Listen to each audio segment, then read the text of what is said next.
Boker Tov. Shavua Tov, Masechet Chagigah Daf 25a1.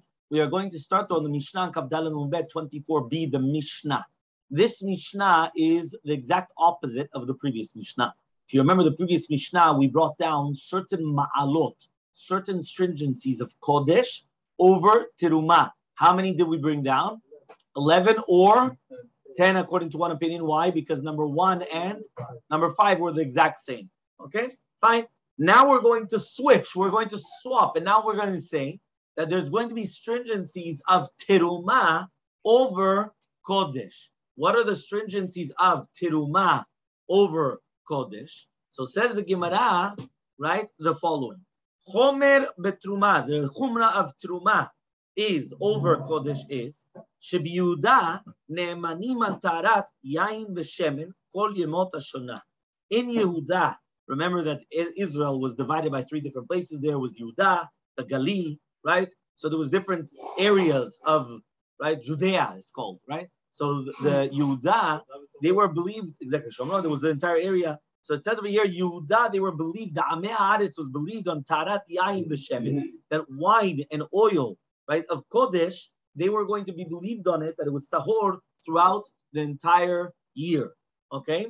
Uveshata Gitot, during the time of the Gitot Vabatim is the time that they usually use, whether it's the wine press or the oil press, which basically means is that they used to come and they used to have the pressing of the olives, right, which is called betabad, or the pressing of the grapes, when they crush the grapes. That's called the shata gitot. That's at the beginning when it's still in the fermentation process. So then they are going to be believed on the terumah. So you see from here that by Kodesh, it's all year round they're believed, the Amei Haaretz. By terumah, they're only going to be believed at the beginning time of the process, which is b'shata gitot, or the time of the badim, right, when they're crushing the grapes, the olives for oil. So you see from here that it's a chumrah of terumah over Kodesh.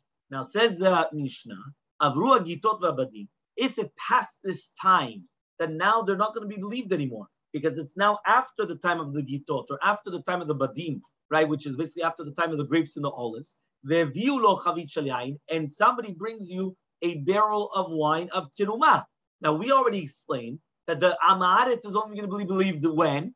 During the time of the Gitot and the Batim, during the time of the pressing stage. After that, he's not believed. But an Amaretz came and he brought you terumah, right? A barrel of wine. And it was good wine. You understand? It was something, the creme de la creme.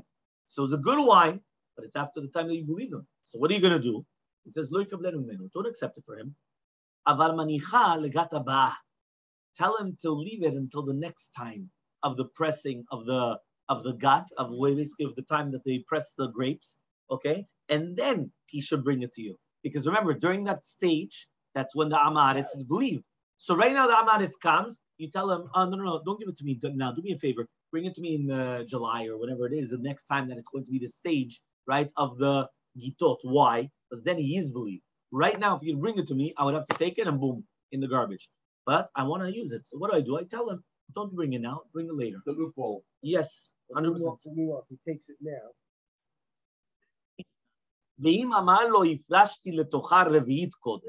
Now, if he told him after the time of the Gitot that I separated, so again, the Amaretz is telling the Chaver, I separated into the Chavit a revi'it of the log of oil for Kodesh, so then he's going to be Ne'eman also on the Trumah. This is basically like a concept that we spoke about, that it's like amigo. You don't remember what amigo is? That the fact that I believe him for Kodesh, so I'm also going to believe him on the Trumah. So here, we do believe him on the Kodesh. That was the beginning of the Mishnah. The beginning of the Mishnah was the stringency of Terumah over Kodesh was that Kodesh, he's believed all year round for Yain Hashem. And Terumah, he's only believed during this time. So therefore here, the fact that now the Amaretz tells you that I separated of this oil also into Kodesh, so the fact that I believe him to do the Kodesh, also the Terumah, which is in this barrel, I'm also going to believe him as well. So I believe him 2 for 1. Why? Because since I believe him for 1, I'm going to believe him for the other. Neman. Next part of the Mishnah says, Kadei Yain v'Kadei when we have the jugs of oil and jugs of wine, okay? Hamedumaot, Kafei Amud Aleph on the top, 25a1 on the top, Hamedumaot, which means that it's mixed into them, tiruma, chulin, and kodesh. So you've got mamash chulin there. You've got chulin, which is mundane food. You've got tiruma, which goes to a kohen to eat, and you have kodesh, which is basically the korbanot, which are going to be eaten, right? So he says over here, ne'emanim alehem b'shat hagito b'badim. So here, since you've got 3 for 1, you've got also chulin, also right tiruma, and also kodesh. They're only going to be believed the amaretz during the time of the shat hagitot v'badim. The kodem hagitot, and also before the gitot and the badim, ad shivim yom, until 70 days. He says why? Because since part of the wine and the oil, right, which are inside of the kadim are kodesh, so the amaretz is going to be believed on tarat kadim. But if the kadim was only of truma without any kodesh, so then even the kadim, the jugs, would be disqualified, right? So here, the fact that it's also kodesh, so I believe them on the kadim, I believe them on the jugs. Now, however, though, it has to be because there's also truma inside. So I only believe them b'shat hagitot, but I add on over here 70 days. Right, 70 days beforehand in order to start, this entire process. So we say, obviously, the Gemara is going to explain what happened with these 70 days. Okay, until here we're clear. Ask the Gemara, Yehuda in uva Galilo. If you remember, this is already the introduction that I gave you at the beginning of the Mishnah. The Mishnah said only in Judah, in the Judea, right? That's when it's going to be. Right, should be Yehuda ne'emanim tarat right? What? Only in Yehuda, and not in the Galilee, in the Galilee, right? Why? We also want to believe them. What's going on over there? Galilo, my tama. What's reasoning? Amar Resh Lakish, says Resh Lakish, mipnei sheretzua shel putim mafseke benehem. Between the Galil and Yehuda, there was a retzua, which is basically like there was like a strip of land, which is basically of the putim. So this is like Eretz Ha'amim. Now this Eretz Ha'amim is mitameh, anything that goes through it. So therefore, if they went from the Galil to Yehuda and they passed by this area, right? They were forced to pass by the area, because that was a strip which is dividing the two, right? So therefore, what happens is, in such a case, it's going to make it tameh, and therefore we said that only in Yehuda they believed, but not in any other place. The native b'shida b'teva u'migdal. Ask the Gemara, right? I've got another way of doing it. You know what it is? Very simple. You could have a shida teva u'migdal, which means, right? There's such a concept that you could put a guy in a box, right, and transport him in a box, right? Yes. What do? You put the guy in a box, or you put here the tarot in a box. You transport it. Now it's not going to become tameh. So therefore, what are you telling me? That in the Galil it's going to be a problem because there's a strip of the kutim that go through it, and therefore when they're transporting it from the Galil to Yehuda, it becomes tameh automatically.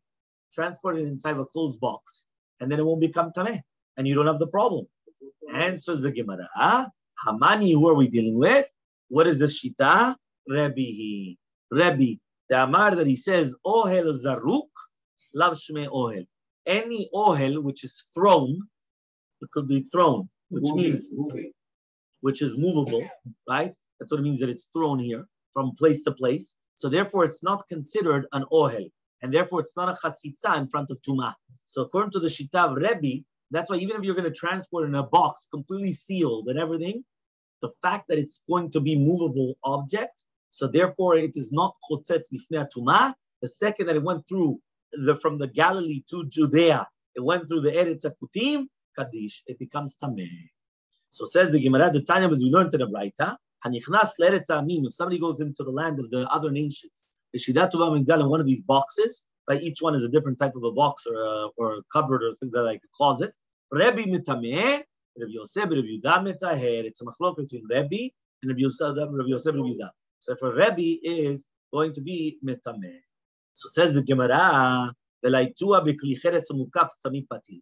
Why can't you bring it from Galil to Yehuda in a kli cheres, an earthenware utensil, which is tamid patil, which means that is sealed, right, 100%. And if it's going to be sealed, right, so what happens? It's going to save from tuma. If you remember, we already learned this concept of the sealing, right? When you're sealing an earthenware utensil, we learned it with the case of the window going from the bottom floor to the second floor. And there was an earthenware utensil that the outside was covering that window. And then there was a woman on the top that she was kneading dough, and we went and we said, 1 second, are you going to tell me, does it make sense to tell me that the dough is going to be, right, tahor, and the dough is going to be tahor. The keli and the woman is tameh, but the dough is going to be tahor, because that was Bet Shammai, right? The Bet Shammai came and they said that was why Bet Hillel did not like the reasoning of Bet Shammai. Says the Gemara, Amar Rabbi Eliezer, Shonin, we already learned in a Braita, En HaKodesh Nitzol Betzamid Patil. Because of Ma'alat HaKodesh, the rabbis instituted that even in a case of Kli Cheres, which is Mukaf Tzamid Patil, which is basically closed, even in the case of another utensil which doesn't say closed, it does not save the Kodesh from Tum'ah. So if it doesn't help from the, this is a rabbinic decree, but they said it does not help. Okay? So it says over here like this. He says, Vatanya, we learned in a Braita, En chatat nitzele betzamid patil. Ma'ila v'kodesh nitzol. If you remember, when we spoke about the Mishnah, right, we're talking about a few days ago, we learned that there were a few different levels of purity, not of the tumah, the purity. One was chulin. After chulin was maaser. We said it was maaser shani, there was a whole question about maaser, right? Then after maaser was teruma, and after teruma was kodesh, and after kodesh was chatat, which means chulin is mundane. Maaser shani is the second 20%. You have to take to Jerusalem, you have to eat it inside of Yerushalayim. You have to spend the money, right? Whether it's the money or the actual fruits. Use the fruits, use the fruits. Use the money, you have to redeem it, add 20%, and then you go up to Jerusalem and you spend it on, right, food or whatever you want over there in Jerusalem. It's Maaser Shani. Tirumah is what you give to the Kohen. Remember, what do you give to the Kohen? Either we're talking about the 10% of the 10% that the Levi gives to the Kohen. Because remember, Maaser Rishon, 10% goes to the Levi. The Levi gives Maaser Mina Maaser, right, which is also called Trumat Maaser. So Maaser Mina Maaser, which is a 10%, which comes at 1%, because if the Levi got 10%, so he's giving 1% to the Kohen, that's called Truma. Another Truma is Truma Gdola. Truma Gdola is even before taking off any Maaser, you have to give Truma to the Kohen. It's going to be 1/24th, 1/50th, whatever it is, you have to give to the Kohen. That's even before any type of Maaser given off, you give Truma Gdola to the Kohen. So Truma is the next level. Remember, if somebody eats Truma, that they're going to be not a Kohen, they get mitab bidei shamayim. Just understand what that's from heaven. Very important. Next comes kodesh. Kodesh are any type of korbanot. After korbanot comes chatat. Chatat is the main chatat, the waters of the chatat, or the effort of the chatat, which is for the paraduma, that they come and they sprinkle on a person to become holy. So those are the levels of kedusha and tum'ah, which means in the facts of food. That's why when we spoke about how does something become tameh, we said chulin could become tameh, rishon and a sheni. Teruma could become tameh even in a shlishi, and kodesh could become tameh even in a revi'i, right? A revi'i of tum'ah. Those are the levels of tum'ah to do with how you're going to become disqualified. So now when we come back to what our Gemara is saying, our Gemara is now saying 1 second. If it says mefurash, right, in a braita, that it's only going to be done with what? With the chatat. So it's mashma from here, right, that it's only in the chatat, which is not going to be saved by tzamid patil, by an earthenware vessel, which is enclosed. So the waters of the chatat, or the efer chatat, the ash of the chatat, that's going to be in this earthenware utensil, which is sealed, that cannot be saved by an earthenware utensil, which is sealed. However, the mashma, you could deduce from there that if it's going to be kodesh, it is going to be okay. So what are you telling me now that kodesh, it does not help? Here it's mashma that only the chatat doesn't help. Mashma kodesh, it does help. So answers the Gemara. Clear? Well, people should be. Answers the Gemara. Lo, it's incorrect. Ha'mayim she'en mekudashim nitzolin betzamid patil. We cannot learn from the Braita, the diuk, that the mei chatat is not going to be saved from tzamid patil. The water which has still not been mixed with the efer of the parah is going to be saved with a tzamid patil, and then afterwards you could actually come and mix it together with the efer parah and to sprinkle it, to use it. So therefore, the Braita is not teaching us on kodesh; it's coming to exclude a case of chatat in itself, which means like this: what is mei chatat? Mei chatat is you take waters, right, which are pure waters, and you mix it together with the efer of the paraduma, and then you come and you sprinkle from this water together, right, onto the human being. What happens if you have the water of the mechatat without the efer yet? You never mixed it with the ashes. So therefore, here what we're saying is that waters which are mechatat waters without the efer of the para, when you come and you put in a tzamid patil, you put in this earthenware vessel, it could be saved from tum'ah. The second that it's mixed up with the efer of the para, now it cannot be saved from the tum'ah. So when the Braita went and it said, En chatat nitzele b'tzamid patil, mashma, that there is something that could be saved from the tzamid patil, from this earthenware utensil which is closed. We weren't coming to tell you what could be saved kodesh. We were talking about what could be saved mei chatat, without the efer chatat, the waters of the chatat, without the ashes of the chatat. The Ha'amar Ula, Ula comes now and he's going to say, Chavraya medakan begalila. He says, 1 second. The Gemara is now going to ask on that which we said before, because we just said before, right, that what happened? That from Galil to Judea was a problem because what? Because there was a strip of land from the Kutim that made everything tameh in between. So we started coming into all these different types of things. Why can't they transport it in a way that there's no problem? Put them in some suit or whatever it is, like, some Kohanim, they put themselves in a suit when they're going over, they go through Elal or whatever it is, they put themselves in this suit, right? And what happens is, of course, yes. Yeah, they put themselves in a suit. There's the Gemara, the Amar Ula comes and he says, Chavraya medakam begalila.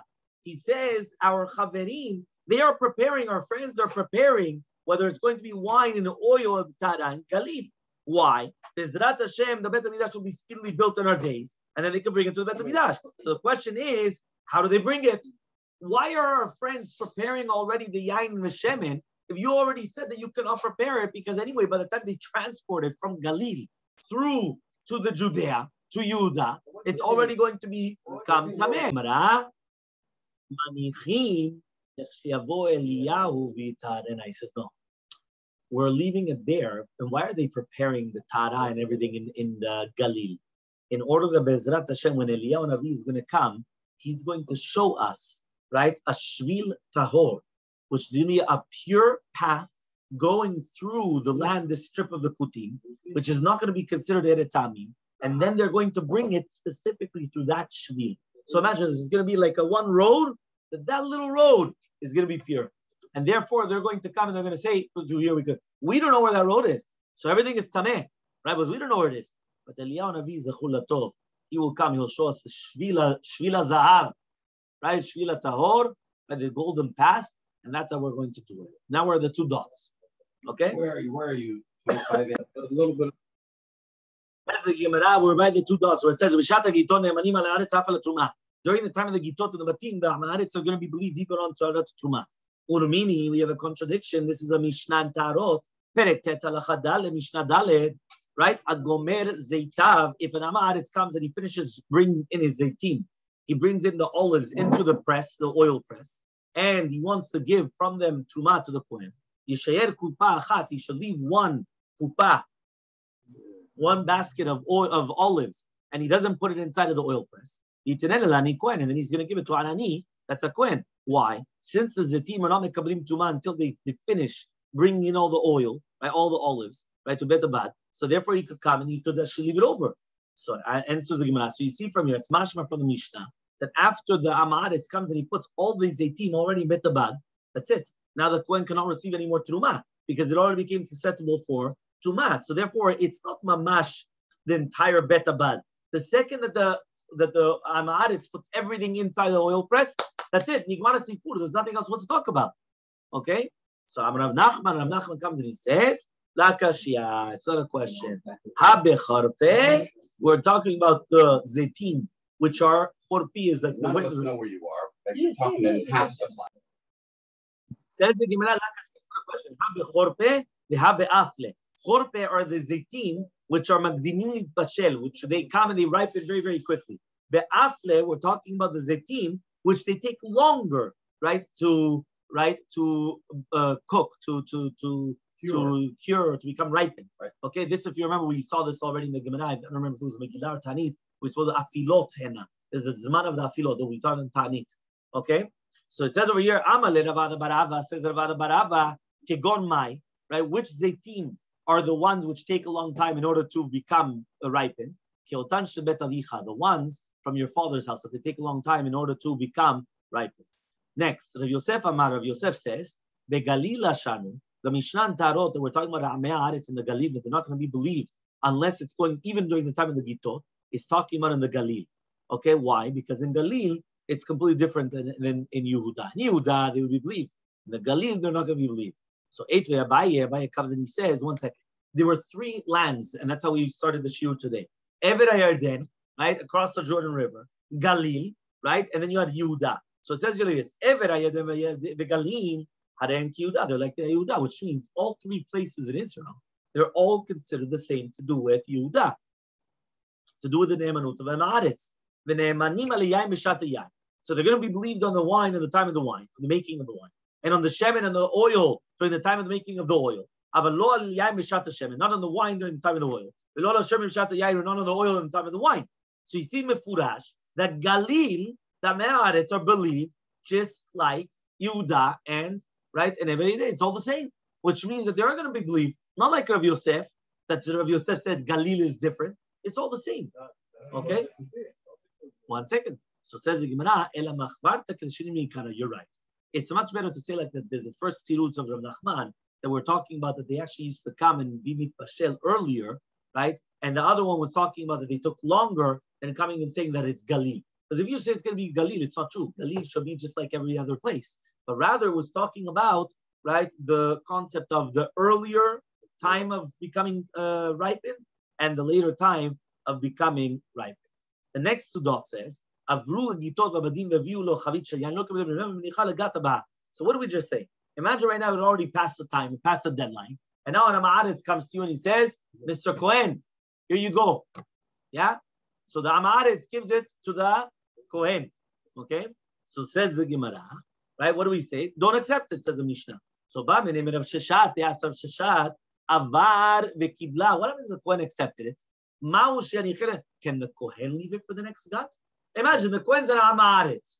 Yeah? He wasn't paying attention. Right? He didn't learn halachot. Right? He was on the phone. All these things. So what happens? So what happens is that all of a sudden, yeah, he doesn't know. He accepted it. Now, if he would have learned a little bit of Mishnah, he would have realized, no, don't accept it. Tell him to bring it back later. He didn't do that. He accepted it. What's halacha? Avar the kibla. He went and he accepted it. What's halacha? Can he leave it over to the next cut or not? Samalu says Rav Sheshat Tinitua. We already learned it in the Mishnah. The Mishnah was in the Mai Perek Vav Mishnah Tet Kafei Amud Bet 25b. Right? It says over there Chaver ve'Amaretz. Yeah. So when you have a Chaver and an Amaretz, shershu et avihem, that they inherited their father. So we're talking about even in the same time. You have a Chaver and brothers. One's a Chaver, a Tamich Chachav, right? And one's a Amaretz. Yeah, you have an Avrech, you have an Amaretz. What happens? Yachol lo malo. He could come and he could say, Tol atachitin shebemakom ploni. So what happens is the Chaver could tell the Amaretz, you know what? You come and you take chitin in this certain place, right? Because they were already, right? The Chaver knows that they're already acceptable for Tumah. Vani chitin bemakom ploni. I'm going to take the wheat in another place. Tol atayim bemakom ploni. So the Chaver could tell his brother, you take the wine in a certain place, which was not done with Tara. I'm going to take it in another place, which it was done with Tara. Which means that you see from here that the Chaver could tell his brother, the Ma'aretz, you know what? You're going to take it from this place, I'm going to take it from another place. That's it. Aval, lo yomar lo. But he cannot come and he cannot say, right? Tolata lach vani avesh. You take something which is lach, which means moist, right? And he says, right? He says, which is not going to be fitting for susceptible for Tumah. Vani avesh, and I'm going to take the dry, right? Which was not susceptible for receiving Tumah. Tolata chitin vani seorim. You're going to take chitin, and I'm going to take seorim. You're going to take the wheat, and I'm going to take the barley, which means every single species, they have to divide equally. But, right, if as long as it's in the same species, there you could divide it. Meaning this, I cannot come and tell you, you take the pomegranates, and I'm going to take the oranges. But I could say, you take the oranges which are over there, and I'm going to take the oranges which are over there. Because within the same species, we could divide it. But if it's going to be in different species, they can't divide it. Again, remember, they're taking an inheritance of their father, and they're dividing it. Now, the chaver wants everything ta'ara. So he's coming and he's telling his brother, the ma'aretz, you take the other ones which was not done b'ta'ara, and I'm going to take the ones which are, now the chaver knows that, not the ma'aretz. So the chaver is coming and tells his brother, you know what? You take the wine over there, I'm going to take the wine over here. You take this, I'm going to take this. You do that, I'm going to do it. That's what's happening. Okay? So now says the Gemara, so now we learned, right, about this. We learned, Oto chaver soref alach umaniach et yavesh. We learned in the Tosefta over there, if he's a kohen and the truma was what the father left over, the chaver comes and he has to burn anything which is lach umaniach et yavesh, and he leaves everything which is dry. Because remember, since it's dry, it never was susceptible for tumah. In order for something for it to become susceptible for tumah, you need one of the 7 liquids to come and to make it susceptible for tumah. So Amai says the Gemara, why? Why does he have to burn the truma? Remember, whenever truma gets impurified, you have to burn it. You heard? Whenever truma becomes impurified, you have to burn the truma. So you don't benefit? Yeah, you're not allowed to benefit. It's a halakha. You have to actually burn it. So the question is, if right now you're going to come, which one?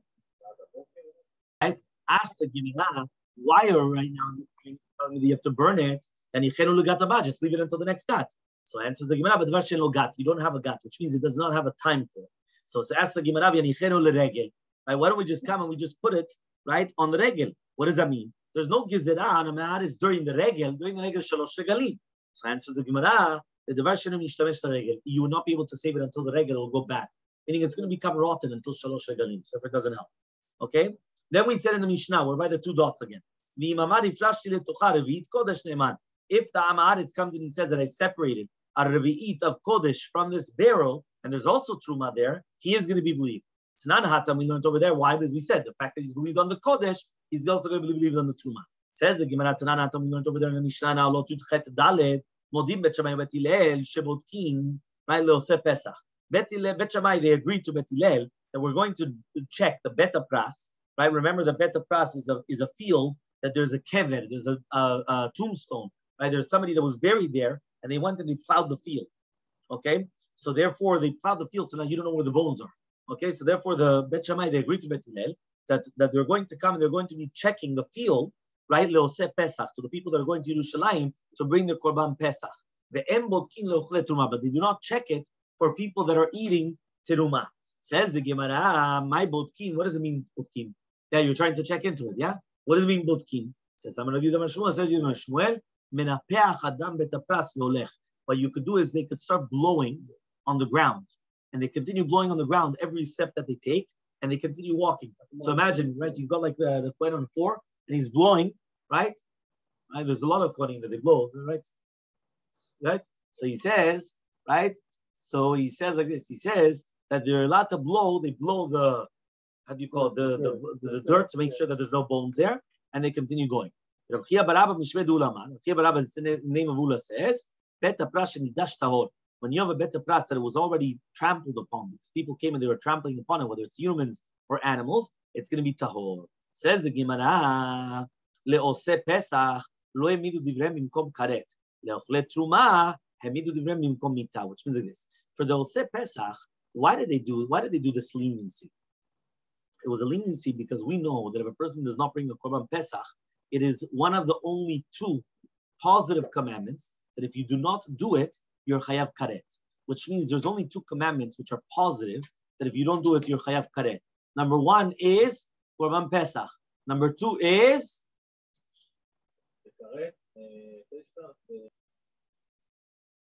but for if you remember, we said, right, they could come and they are only mitabi de shamayim. So since it's a lower level, it's not karet.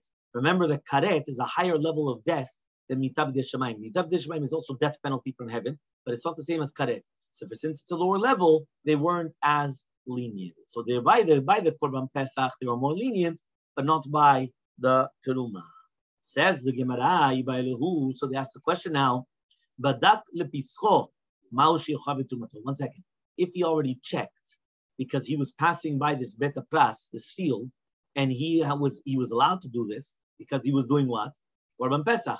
So now could he also do the Truma? Because if you were already lenient and you were lenient for the Korban Pesach, so now let him continue being lenient that he could also for Truma by itself or not lenient. But the fact that he also did it for the Korban Pesach, at least let him be lenient for the Truma. So Ula says, Badak lepischo mutar lechol b'trumato, and Rabba Bar Ula Amar, Badak lepischo asur lechol b'trumato. It's a machlokah between Ula and Rabba Bar Ula. Ula says it's mutar. Rabba Bar Ula says, right here it says it's obviously not his child, right? Because if not, right, it didn't say, but if not, it would have said that why are you arguing on your father? Because one's Ula, and then another one is Rabba Bar Ula, Rabba the son of Ula. But it wasn't his child, because the Gemara is going to sit down and say, Amalehu Saba says the Saba Zaken to Rabba Bar Ula, don't argue on Ula. If it was his father, he would have said, don't argue on your father. But the fact that you didn't say that, it's much rather he's not his father. It says, don't argue on Ula. It's Ran Kavatebas, we have a Mishnah like him. Because it says in our Mishnah, Hifrashti letucha Ravit Kodesh, Ne'eman. Alma, so you see from here, if you believe somebody on Kodesh, you're believing him on Truma. It's like Amigu. The fact that you believe him on Kodesh, you believe him also on Truma. So therefore, it's a Mishnah Mefureshet, just like Ula. That Ula says that if you check for Pesach, you're going to be believed for Truma. So Hachanami, the same thing. Pesach, Me'emanami, and Truma, you're going to be believed also on Teruma. 2 dots. Says in the 2 dots, Kadei Yain Kadei Shemen, jugs of oil and wine, which are Medumaot. Tana, we learned in the Braita. En ne'emanim al tarata kankanim v'lo tarata tuma. Amei haaretz are not going to be believed on the purity of the jugs, nor on the purity of the truma. Kankanim demai. What are the kankanim exactly? What's inside of them? If you're going to tell me that they're kankanim of kodesh, of holy korbanot, migu demem in kodesh, kankanim. It's just like you're going to believe them on the kodesh, you should believe them also on the jugs. Which means on the inside, which is kodesh, they are believed. So if they're already going to believe it on the inside, which is the kodesh, so believe them on the jugs itself. Ela, but rather, kankanim the truma. It's kankanim the truma. So pshita, obviously, if on the truma they're not going to be believed, on the kankanim they're going to be believed. If you're not believing them on the truma, you're not going to believe them on the kankanim. Ela, but rather, answers the Gemara berekanim the kodesh. We're talking about empty kankanim, but they were of kodesh, meaning that they were used for kodesh. But right now they're empty. Uveshad yemot hashana, and the rest of the year. So bimlein, or another case, right? Bimlein the truma. They're full of truma, but it's during the time of the gitot. So therefore, anam aretz is not going to be believed on tarata kankanim full of truma, even during the time of the gitot and batim, right? Of the badim. And the Braita is teaching you that even though the chachamim believed am aretz on the truma b'shat gitot, they didn't believe them on the kelim, but only on the food. And the kohen the chaver that he receives it, right? He's allowed to believe him on the food, but he has to take it out of the kelim. That means right now there's something incredible. I'm getting this jug of the pomegranate juice, right? There's truma in there. Remember, and it's only yain and shemen. It's about oil or wine. I'm getting that from the am haaretz, right? I'm the kohen. Yeah, I would love to be one. Yeah, and what happens is that all of a sudden I come and I have to pour it out. I have to pour it somewhere else. Why? Because on the kankanim I'm not believed. I'm only going to be believed on the food, but not on the kankanim. Okay. Now we don't take Mishnah. We're not talking about truma, and therefore the kavanah was only talking about kadim that have tevel, which is considered like chulin and truma, which are mixed up. So therefore, it's mefurash in our Mishnah that an ma'aretz is going to be believed even on the kelim, because we said kadesh yain v'kadesh shemen, right? They're going to be believed during the gitot, and we're talking about kadim, the utensils. So it's mashma that they are believed on the utensils. So answers the Gemara, Amri Divrei Rechia, Limdumaot de Kodesh. No, Medumav Kodesh. Because remember, the Amaretz is believed all year round for Kodesh. So just like he's believed all year round for Kodesh, he's believed also on the Kelim of the Kodesh. So says the Gemara, Umika Dimua la Kodesh, does there exist such a concept as Meduma by Kodesh? Meduma means that there's a mixture, that there's something like, 2 different things mixed together. Does that exist by Kodesh? It doesn't exist. Because the second that it becomes Meduma, Gamarno, there's nothing more to do. So Amri Divrei Rabbi Ilai, they said in the Academy of Rabbi Ilai, we're talking about, the Mishnah is talking about that somebody was watching over his tevel betara, and he could consecrate it, right, just to be like nisachim, like wine libations, after he separated the truma. So since we're talking about tevel, right, which tevel is like meduma, tevel is untithed produce. So therefore, and you're supposed to separate from it to Kodesh. So therefore, the Mishnah is calling it Meduma. Okay? Next two dots says, Kodam Nagitot Shivim Yom, 70 days. Amar Abaye comes and he says, Shema Mina, we learn from here, Dinahu, it's a din. That on the aris, which is a sharecropper, he has an obligation to be toreach and to prepare kankanim, 70 days before the gito, which means is teaching us halacha in the job descriptions. When you have a sharecropper, which is somebody that's working your field and he takes parts of the share in the crop, that's why it's called sharecropper. He's taking a share in the crop. So therefore, what happens is he has to prepare the jugs 70 days in advance of the time when they're going to start doing their oil or wine presses. Says the Mishnah on the Kafei Amud Bet 25b, Mina Modi'im Lifnim, from Modi'im and inwards to Yerushalayim, Ne'emanim, they're going to be believed on Kli Cheres, Mina Modi'im Velachutz, and Modi'im on the outside, and Ne'emanim, they're not going to be believed. Ketzad, what is the case? HaKadar Shu Mocher HaKderot, Nichnas Lifnim Mina Modi'im. The Kadar, which is somebody that's making the pots, right? He's selling the pots, right? He says, and he's going inside from the modim, right? So therefore he says, Ua kadar, if he's the one that's selling themselves, ve'ena kederot, or the kederot, which means that he's only selling the kederot that he brought, the pots that he brought, or vehen alochin, or the lochin. What are the lochin? The lochin, the ones which are purchasing them, they are going to be ne'eman. Yatsa eno ne'emanim. Once he leaves, he's not ne'eman. So one more time. From Modi'im even nowadays is a city in Israel, right? If you go towards Yerushalayim, there's something called Modi'im. There's Modi'im Elite, Modi'im. So Modi'im, from Modi'im towards Jerusalem, the potters, right, which are Me'aretz, are going to be believed on Kli Cheres to do with Kodesh. Why? Because they're not common in Jerusalem. So since they were not common in Jerusalem, they gave a special leniency. From Modi'im outside of Jerusalem, they're not going to be believed. Then we said, what was the case? Whether we're talking about, again, the kadar, which is the one that's selling the pots, whether it's the one that's selling it himself, the one that's selling other pots, meaning he's not the actual maker of it, but he's selling just pots, or the purchasers, they are going to be believed. But once they come and they gave it to somebody else, the second person is not going to be believed. And therefore, if he went outside of Modi'im and he distanced himself from Jerusalem, he's not going to be believed.